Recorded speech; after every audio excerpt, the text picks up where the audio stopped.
My parents' house is also my wife's house. It's only natural for you to pay for the rebuilding of my parents' house." My husband suddenly started saying outrageous things. My parents-in-law, who are in favor of rebuilding the house, came up with an argument that I couldn't understand. Wives are supposed to understand this without having to say all this stuff, right?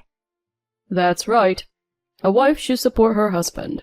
If your husband says to pay for it, then do as he says." When I told him I wasn't going to pay, my mother-in-law gave me a hard time. "My kind son decided to marry a trashy woman like you. Don't be selfish." I can't take it anymore. I need to get out of here. Thus, I strongly decided to get a divorce. My name is Emily. I was 34 years old when I married Ryan, the same age as me, and I've been living with him for 5 years. Since the beginning of our marriage, I have had the word divorce in my head on a daily basis. The first time it came to my mind was when Ryan suddenly quit his job. "I quit my job today," Ryan told me as soon as I got home. He had been working for an electronics company since he graduated from college, with a decent salary and a good bonus. I, on the other hand, work for a foreign cosmetics company and make about the same as Ryan. So when we got married, we decided to share equally in living expenses, rent, savings, and other money matters. And then he suddenly quits his job. "I'll choose the next job I want. Until then, Emily, please support us." Not only did he resign on his own accord, he also abandoned his living expenses. Hey, that's not what we talked about. Of course, I tried to talk him out of it, but he didn't care. "I've been thinking about retiring for a long time. Now that I'm married to you, we don't need my earnings to survive, right? Then I wouldn't have to do a job I don't want. I already know what I'm going to do next." Are you saying you're counting on my salary? That's too selfish. "I'm not asking you to let me be unemployed forever. Why can't I count on you for a few months?" A few months? You better promise me. I thought it would be impossible to support a family on my salary alone, but when he told me it would be a short term of a few months, I thought I might be able to do that. Looking back, that was probably a bad idea. At the time, I had just gotten married and I was still in love with Ryan. I forgave him before I heard any details about his next job. 3 months later, he finally got another job. But the pay is less than 2/3 of what he was making before. He doesn't get a bonus. Ryan insisted that it was the best job he'd ever had because he got a lot of time off and the work was easy. I was beginning to distrust Ryan's insistence. Was he really willing to help support this family? My fears turned into certainty. My husband and I were at my parents-in-law's house when he started arguing with me about living expenses in front of them. "It's not fair to put money in the house at the same allocation as before, even though my salary has gone down. Dad, Mom, don't you think so?" When my in-laws heard that, they made me look bad, and they justified Ryan's actions. "It's a wife's job to support her husband. If Ryan's salary got lowered, then Emily, you should be putting in more money into the house." That's right. You're his wife. You have to support your husband. Ryan changed jobs to do what he wanted to do. You should be proud of that, right? Ryan got his parents on his side, blaming me. "See? My parents are saying this, so it shouldn't be a problem." I knew he never wanted to support each other from the beginning. I thought about getting divorced many times, but after being married after 30 years old, I was afraid of being single. I reluctantly accepted Ryan's and my in-laws' requests. I agreed to take care of the situation by asking Ryan to pay me 1/2 of what he had been paying before. But this was just the beginning. Ryan, a vain man, began to use the money we had saved together to buy things he wanted without consulting me. It seems that Ryan is a lot like his parents. His parents are just as vain as him. My mother-in-law has been a stay-at-home mom since they were married, saying that it's not very presentable to work. And my father-in-law also said it's not cool to work after retirement. So, they both live on pensions. And yet they ask me for money to live on. It's the responsibility of a child to support a parent who lives on a pension, isn't it? That's right. You're supposed to give us money. I could understand if they asked their son Ryan, but asking me, his wife? But I tolerated all of that. It would be wrong to say I tolerated it. I just didn't fight it. I was already exhausted from working and housework. After all, I had to earn the money that Ryan didn't pay. And that's not all. Ryan began to say that he was going to rebuild his parents' house. If he had some idea about where to get the funds for it, then it would be fine. But he thought, just let Emily pay for it. And all he wanted me to pay for their ideal house. When his parents heard this, their eyes lit up and they agreed with him. Eventually, they got into the swing of things and started saying, I want this and I want that. I thought, this can't go on like this. I hurriedly interrupted him. Wait a minute. I never agreed to this. How much do you think it would cost to rebuild? Ryan sighed in annoyance. My in-laws stared at me with a look of disgust on their faces. Hey, you know you're my wife, right? My parents' house is your house too. So of course, you'll pay for it to be rebuilt. And my in-laws also came after me. That's right. You should know this. You're so inconsiderate. Why can't you just say yes? I told you that a wife should support her husband. Your husband says he wants to rebuild the house? Why don't you obey him? Talking to these people is not going to get us anywhere. I've learned that well in this marriage. But this time it's nothing compared to the scale of what we've done before. We are rebuilding a house after all. There's no way I'll agree to it. Anyway, I won't pay for it. With that, I left the place with my back to them. For the next few days, Ryan and my in-laws blamed me. Each time my resolve to get divorced grew stronger, I was reminded that I was already over 40 years old. It took a lot of courage to be single at my age. Besides, I didn't want to displease my parents, who were more than happy to see me get married. I wondered if there was any way I could get them to stop the rebuilding. That's when I thought of something. As usual, I received a phone call from my mother-in-law. Emily, please cut it out.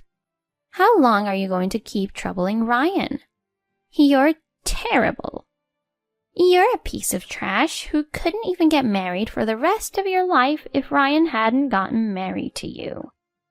Ryan took you in because he's a sweet boy. You have no right to be selfish. My mother-in-law's angry, high-pitched voice echoed over the phone. The word selfish particularly offended me. Which one of us is selfish? Who do you think is supporting Ryan, who has been doing whatever he wants? I made a strong decision in my heart. That's it. I'm divorcing him. He's going to get what he deserves for doing whatever he wants. I unilaterally cut off my mother-in-law's and went to my lawyer's office, which I had never had the courage to do before. A few weeks later, I was summoned to my in-laws' house. The reason, of course, was to convince them to give me the money to rebuild the house. My mother-in-law was bragging to the neighbors about the rebuilding project, and she wanted to move the conversation along quickly. So, she came over to me. It's the responsibility of the wife to pay for the rebuilding, you know. You're the one who has to put yourself on the line for her parents and his parents, aren't you? Apparently, they had been to a showroom and had already gotten a quote from a contractor. When I looked at the estimate, I saw that the option fees were outrageous. The total was more than double what I had imagined. Ryan was smiling like a man who is not interested in anything else and said, You better take out a loan. Okay, I will gladly cooperate. I replied without a pause, and the three of them turned their surprised faces to me. What? Did you just say you'll cooperate? Seriously? Ryan, incredulous, asks for confirmation with a straight face. Yes, I did, because you asked me to. Ryan's face breaks into a smile at that reply. Emily, I knew you would come around. That's my wife. I didn't know what was going to happen when you said you wouldn't pay, but I knew you'd understand. My in-laws are smiling and nodding their heads. Yeah, that's what being a wife is all about.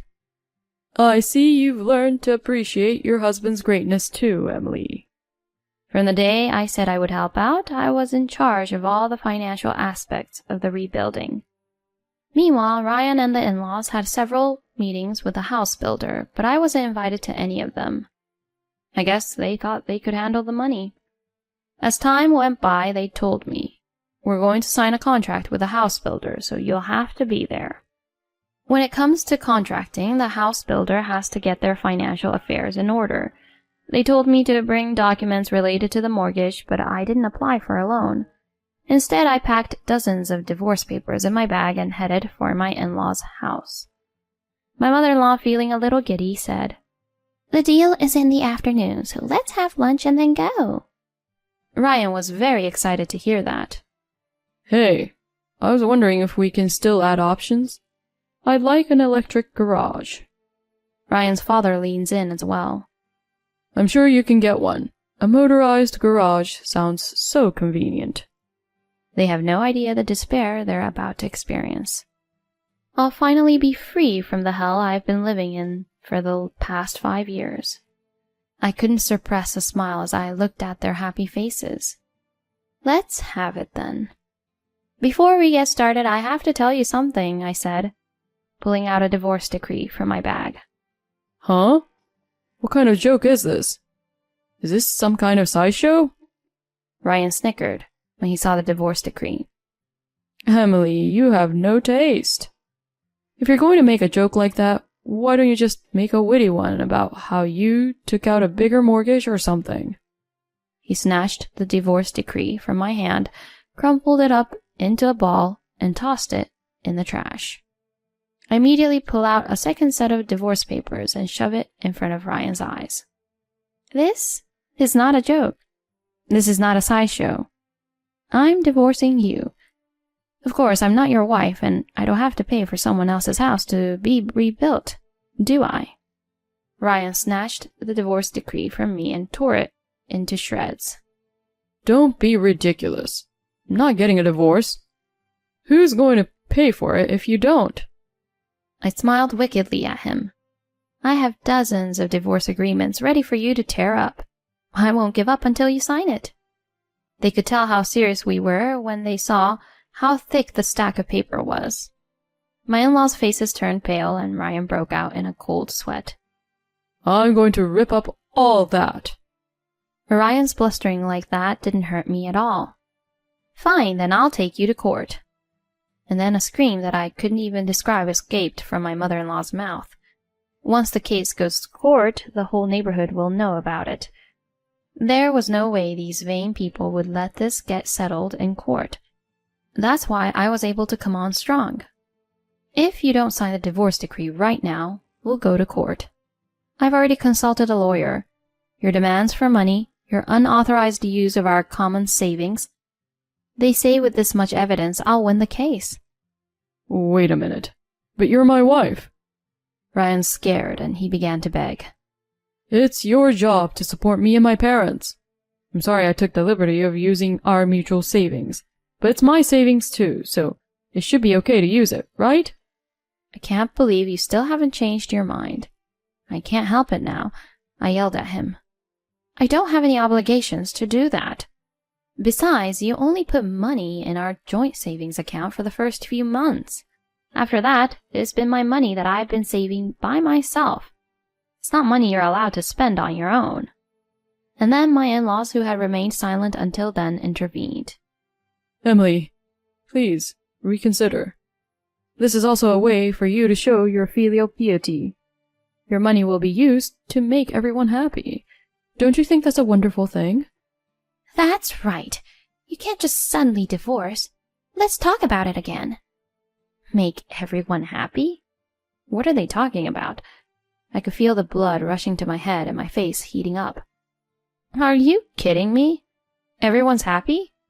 You only think about your own happiness. My happiness is not here. Even if we talk it out, it won't get resolved anyway, will it?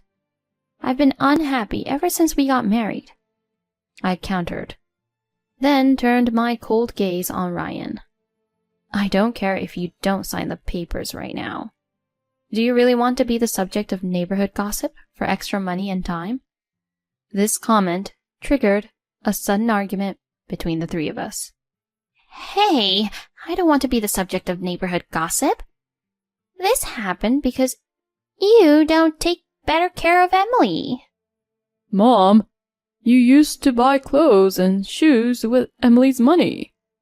I'm so disappointed in both of you. I can't believe I was part of a family with such terrible people.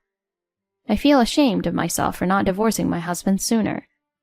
The argument didn't seem to be ending, so I forced my way in. So, will you sign it or not? I told him coldly, and Ryan got teary-eyed and started to beg. Wait. Let's talk this out. Talk? There's nothing to talk about with you. Okay, enough with the rebuilding. We can start over, and I'll make sure to pay my share.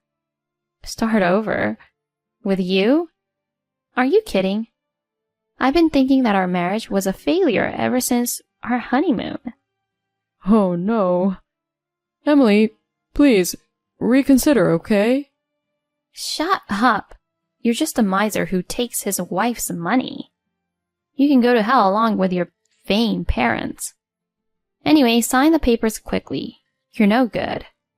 No divorce.